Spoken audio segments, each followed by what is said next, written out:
I'm Dr. Ryan DeBell from Move It Fix. This is Move It Fix Monday. Welcome back. In this video, I want to talk to you about shoulder pain when lifting overhead. You know, a lot of times people will be doing barbell push presses, push jerks, all that stuff, and they'll be here, you know, because when you're using a barbell and both your hands are attached to the same thing, you know, what's the position that your shoulder has to be in? It's always here.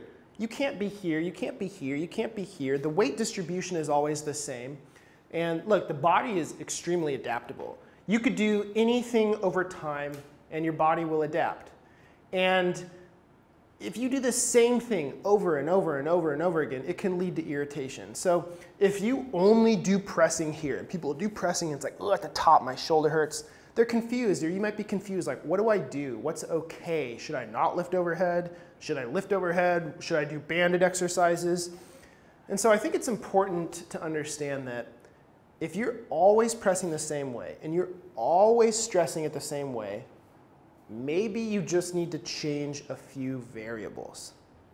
Now, if your shoulder hurts so much you're trying to lift your arm up and it's like this, then you got to let it cool down and definitely go get it checked out to make sure your rotator cuff's okay. But if you have a little bit of pain or pinching at the top, there are training options that you can do. So they're very simple. This stuff doesn't have to be really complicated. So if you're always doing it with a barbell, why don't we just try lifting with dumbbells, okay? And that may seem obvious, but a lot of times people just miss that thought because they think that because it hurts with a barbell, they shouldn't lift overhead, and it's like, should I or shouldn't I? So if you, for example, can just change the angle of horizontal ab or adduction by using a dumbbell, so instead of being here and pressing, you could use dumbbells and be here, and all you're doing is changing that angle, and you can press and it's fine. I just don't see any reason why you couldn't do that as a training option. You should not lift into pinching because you're probably pinching something that's irritated. And every time you lift your arm up overhead, you can hear my shoulders pop. Every time you lift your arm up overhead, there is compression of tissues in the shoulder. Guess what? Every time I stand on my feet, I'm compressing my feet. Does that mean compressing my feet is bad? No. But if I went and ran right now 20 miles, my feet would hurt if they were compressed. So if you do this a bunch, you know, boom, boom, boom, and then the tissue's sensitive from compression, then yeah, compressing it the same exact way is going to be sensitive. But if you do it differently and you move your shoulder from here to here, you're going to load the tissues differently, the shoulder mechanics are different, the angles are different, and that may be a pain-free training option. That doesn't mean go crazy. It means you don't have to completely stop doing something just because one angle of one exercise is painful.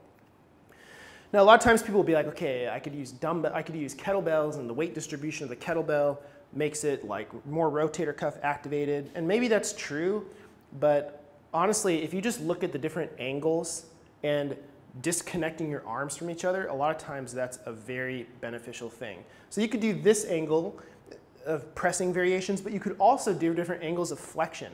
So for example, maybe you just need to do a split stance, single arm dumbbell press. And you see, because I have the split stance and the way my center of gravity or center of mass changes, when you press, you might be here, which if you look at me from the side, that's not straight up overhead, that's less flexion.